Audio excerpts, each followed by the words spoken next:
Hello everybody and welcome back to another car review video on my own channel, and today we are reviewing the Toyota CHR SUV. Now I've driven this for about getting on for shy about 500 miles now, getting on for 600 for the past week, and I thought I'd give my own personal review what it's like to live with for the past week. Now all in all, have I enjoyed it? Not necessarily. Has it been fun to drive? No. Has it been a car? Yes. Has it got me to A to B? Yes.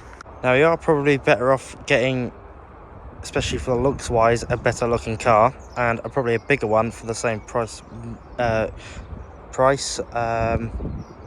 Now this is an electric petrol hybrid. The hybrid bit only works generally when you're doing about 20 mile an hour or less. It's got about 140 brake horsepower, this particular one. Now it can slightly vary with the engine sizes, because this is 1.8, you can get the 2 litre ones as well. I'm not sure if there's anything smaller. Now the Euro standard emissions is obviously 6 for this. I don't think you're gonna have to pay any congestions. Obviously there is a hybrid, but obviously now that tax has gone up, it is £190 a year. So yes, so people who were using this as a tax incentive probably aren't thinking that about now. But it is cheap. You can get a used one for about 24,000 to 29,000, and then new ones generally from about 29 onwards as well, depending on spec and model. Now the 0 to 60, again back to the engine, 0 to 60 is pretty slow on this. It's nippy with the electric motor, but with the engine, and I think it's just one continuous belt drive gearbox, it is pretty sluggish. You're looking at 0 to 60 between 9 to 11 seconds. It is pretty abysmal, I think, and the ride quality isn't certainly the best, and you certainly get a lot of road noise even with these big old tyres. They're 18-inch alloys, especially on a dual carriageway. Going around town, not so much, absolutely fine, perfectly doable and livable with. Now the fuel and the range I've gotten out of this isn't what it has been said to do. It can get about 550 odd miles, something like that. On a full tank I've gotten shy of 500, about 480 until I had to fill up. It's got a small fuel tank though. It's only about 47 litres, so if you put 20 quid in, it is literally half a tank's worth of fuel. It's not too bad, but I've been getting about 54 mpg when it's registered to say about 57 on their website, so it's not too bad. It's pretty close. I've been doing dual carriageways most of the time, no inner city traffic, so the hybrid bit hasn't had to kick in as yet, or unless it was really slow moving traffic. The insurance group for it is group 20, so it's on the high side a bit, but it's not the worst for a fairly brand new car and for a hybrid either, and it weighs about 1.4 tons, so it's not the best, but for an SUV supposedly, it's a small SUV, but it's not on the worst side of the weight either. So obviously I think if any car these days doesn't have ABS, I don't know what that company or the manufacturer is thinking. It does have ABS, obviously has aircon as standard, which is, I have to say, in this car is joyous. I think it is the best bit about it. But some of the buttons trying to get it to work is a little bit funny, because it tries to always get it to recirculate no matter how hot it is, if you have the aircon on or off as well, and I've noticed to reset it half the time. Alarm and immobiliser as standard obviously, and you've obviously got the body coordinated bumpers, or in this case you've got some nice little carbon fibre. Well, it's not actual carbon fibre, but you've got some sort of plastic trim greyed out, so it's not too bad. And it is pretty sleek, look at that. But I have to say the front is to be admired, especially I think it's far too pointy for a car, and you can see it on the bodywork on the edges, but the door handles obviously stick in for aerodynamics. Central locking obviously. The electric mirrors is currently unlocked, and I shall show you them now.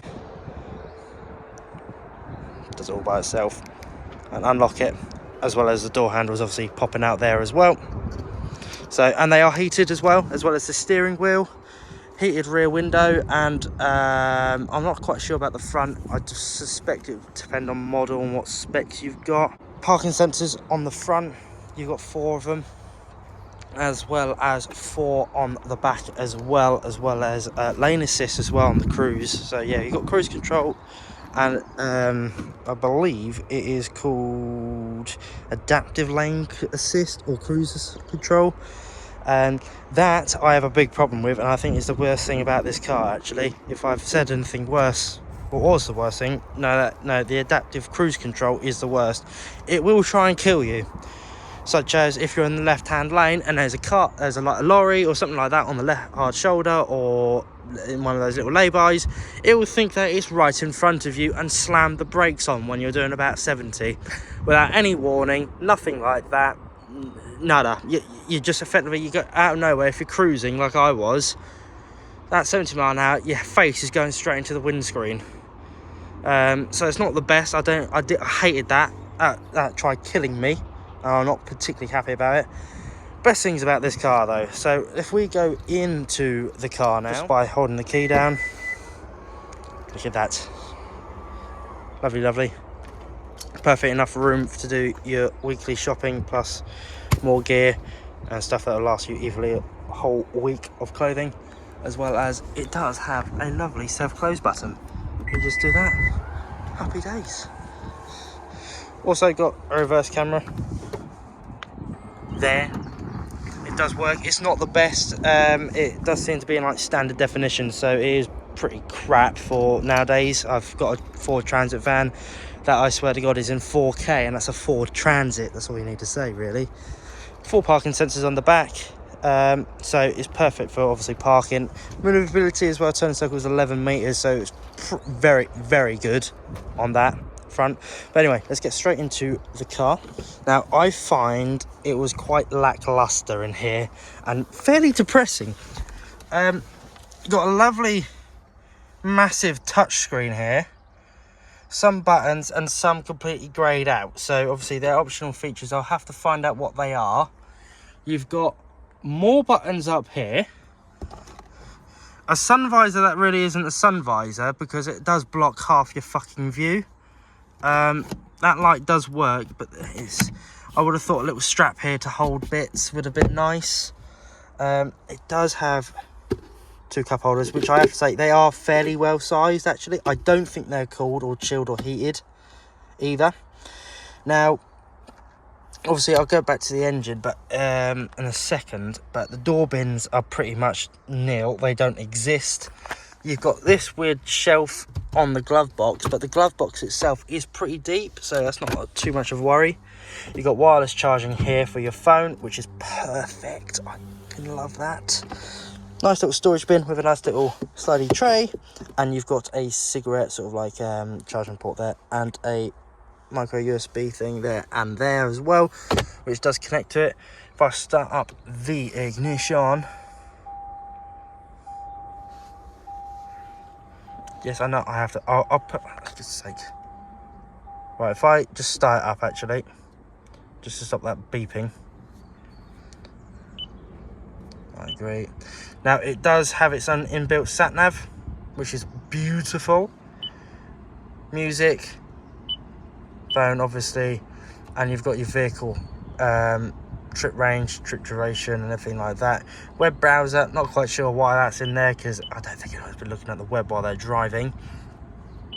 But you can enable CarPlay to this, which I have been doing, but I won't connect it just in case. It's perfect. Now AC, got heated seats, demister on the front.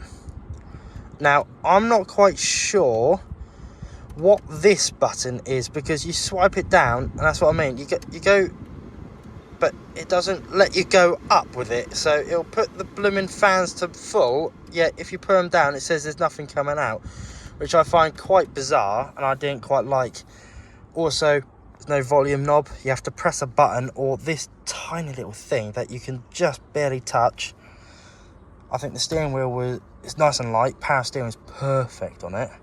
However, it is going to be, that's the lane assist, the cruise control with the lane assist and the separate lane assist in case you didn't want it. Blind spot as well. Torque, mode. And I found if you had Apple CarPlay enabled and you're listening to music but you asked Siri to do something such as call a person, half the music blasts out in the left hand side of the car. You can barely hear what Siri is saying, and then Siri has a hissy fit because if you've got music or anything going on in the background, it'll just keep on going like, sorry, what was that, what was that, what was that, what was that. So it's pretty crap. I've never known an Apple CarPlay system still play the music when you're still asking Siri something on full blast. It doesn't even tone it down. It tones Siri down, which I don't understand. You got obviously recirculate, everything like that. You got electric mirrors. You got automatic headlights. Door. You got the boot opener from here and a petrol cap opener here as well. Now it's fairly confusing, this dash, because you can get rid of it completely. You got a map, but all it is you just pressing OK. That is it. There's no looking through menus from what I can find. You've got the settings, but it's very lackluster. It's just like, what is BSM? What? I got lane control, yes, that's everything, but it doesn't have anything else, which I find quite bizarre and really crappy to try and press here when half the blooming horn button is literally over the button. So you're sort of having to always do it backwards, really, which I don't quite like. The seats do fold down, and they have also got isofix in them, and the anchoring points are in the boot. I might have pointed them out earlier. Just one single rear light back there. Not the best, and I do think it's a bit drabby in here. It's a bit boring, lackluster, minimal. They tried to make it all sporty, but look at the passenger seat. Their leg's gonna get cut off before their blooming glove box, and it's not that much room in the back either. So for an SUV, I'm fairly disappointed in it. And the fuel ain't that good, especially with the size of the fuel tank either, being 47 litres or so. But in all, I'll give this car, for the past week and having to live with it for about, and using up a whole tank of fuel, I'm going to give it about a 7 out of 10, meaning that it's the first hybrid I've had to live with. I can't compare it against others. I have driven others, and some are better and some are worse. But being the one I've had to be with the longest, I can't compare it that well. I'm sure there's better ones on the market if you do your digging.